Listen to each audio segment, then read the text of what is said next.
ಕೃಷ್ಣ ಅಂತ ಒಬ್ಬ ಇದ್ದ. ಅವನ ಬರೀ 4 ಮಕ್ಕಳು. ರಾಮ, ಲಕ್ಷ್ಮಣ, ಭರತ, ಇನ್ನೊಬ್ಬ ಯಾರು ಅಂತ.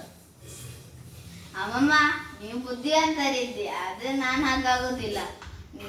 ರಾಮನ ಅಪ್ಪ ದಶರಥ, ಆದ್ರೆ ನೀವು ರಾಮನಪ್ಪ ಹೇಳಿದ್ರೆ ಶತ್ರುಘ್ನನ ಅಪ್ಪ ಹೇಳಿದ್ರೆ ದಶರಥ ಅಲ್ಲ, ಶತ್ರುಘ್ನ ಬರ್ತಾ ಇದ್ದ. ಬಟ್ ನೀವು ಕೃಷ್ಣನಪ್ಪ ಹೇಳಿದಕ್ಕೆ ಕೃಷ್ಣ ಬರ್ತ. ಗುಡ್ ಮಾರಯ್ಯ, ನೀನು ಭಾರಿ ಕಾರಣ. 26 people went to a hotel. They ordered 20 cups of coffee. ಗೊತ್ತಾಯ್ತಲ್ಲ? Each one drink 1 cup of coffee. ಅವ್ರು ಅರ್ಧ ಮಾಡ್ತಾರಾ?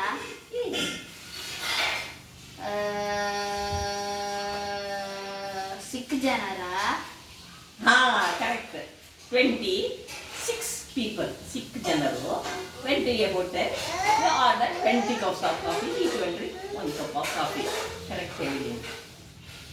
First and last 2 words are the same. You are in the middle. Who am I? ಪರ್ಪ. ಪರ್ಪ. ಯಾಕೆ ಮಾಡಿ? PERP. ಅಲ್ಲ ಪರ್ಕ. ಅಲ್ಲ. You are in the middle. English letter ಆಗಿ. Church. Correct. ಹೇಳು. CH first, CH last. You are in the middle. Correct. Very good. ಮತ್ತೇನು?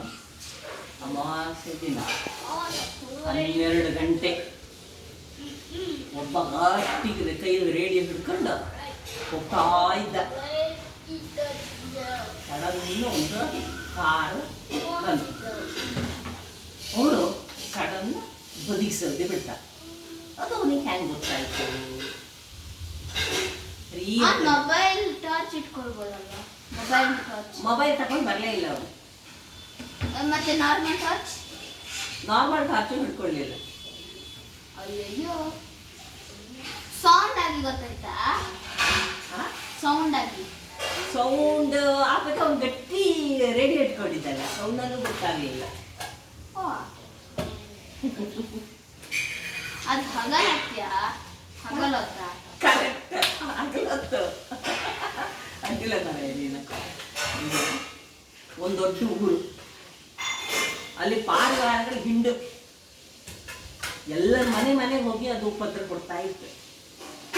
ಅದು ಒಂದು ದೊಡ್ಡ ಗಾಂಧೀಜಿಯ ಸ್ಟ್ಯಾಚ್ಯೂ ಕೂಡ ಅಲ್ಲಿತ್ತು. ಆ ಗಾಂಧೀಜಿ ಸ್ಟ್ಯಾಚ್ಯೂ ಮೇಲೆ ಒಂದು ಸಲವೂ ಆ ಪಾರಿವಾಳಗಳು ಕುತ್ಕೊಂಡಿಲ್ಲ. ಯಾಕೆ? ಆ ಪಾರಿವಾಳ ಗಾಂಧೀಜಿಯನ್ನು ನೋಡುವಾಗ ಹೆದರಿ ಓಡಿ ಹೋಗಿರ್ಬೇಕು. ಅಲ್ಲ, ಯೋಚನೆ ಮಾಡಿ. ಅವ್ನು ಕೋಲ್ ಇಟ್ಕೊಂಡಿದ್ದ, ಅದಕ್ಕೆ ಓಡಿ ಹೋಗ್ತಾರೆ.